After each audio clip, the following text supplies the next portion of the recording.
കുറ്റിമുല്ലയുടെ തൈയാണ്. കുറ്റിമുല്ല കൃഷി ചെയ്യണമെന്നൊരാഗ്രഹം തോന്നി.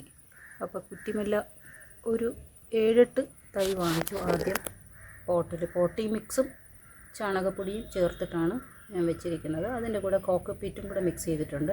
പുറത്തുനിന്നുള്ള മണ്ണൊന്നും തന്നെ ഉപയോഗിച്ചിട്ടില്ല. കാരണം കുറ്റിമുല്ലയ്ക്ക് മണ്ണ് നല്ലവണ്ണം ഇളക്കമുള്ള മണ്ണായിരിക്കണം. വെള്ളം ഒരു കാരണവശാലും കെട്ടി നിൽക്കാൻ പാടില്ല.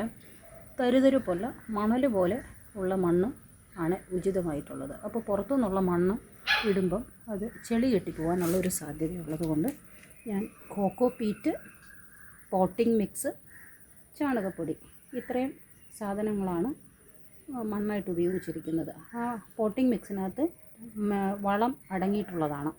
അത് കാരണം പ്രത്യേകം വളമൊന്നും ഇപ്പോൾ ഇട്ടിട്ടില്ല. അങ്ങനെ ഒരു 4-5 പോട്ട് ഓരോ തൈ വീതം ഓരോ പോട്ടിൽ വെച്ചാണ് തുടങ്ങിയിരിക്കുന്നത്. ഇപ്പം ഞാൻ കൊറിയർ വഴി ഓൺലൈനായിട്ട് 20 തൈ വാങ്ങിച്ചിട്ടുണ്ട്.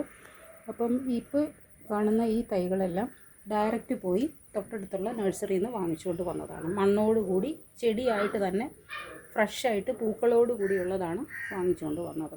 പക്ഷേ ഇപ്പോൾ കൊറിയറിൽ വന്നിരിക്കുന്നത് കവറിൽ വന്നിരിക്കുന്നത് കൊണ്ട് 3-4 ദിവസം എടുത്താണ് നല്ലോണം ഉണങ്ങിയിരിക്കുന്നുണ്ടാവും. അപ്പോൾ ഇപ്പോൾ അത് അൺബോക്സ് ചെയ്ത് വെള്ളത്തിലിട്ട് വെക്കാനായിട്ട് പോവുകയാണ്.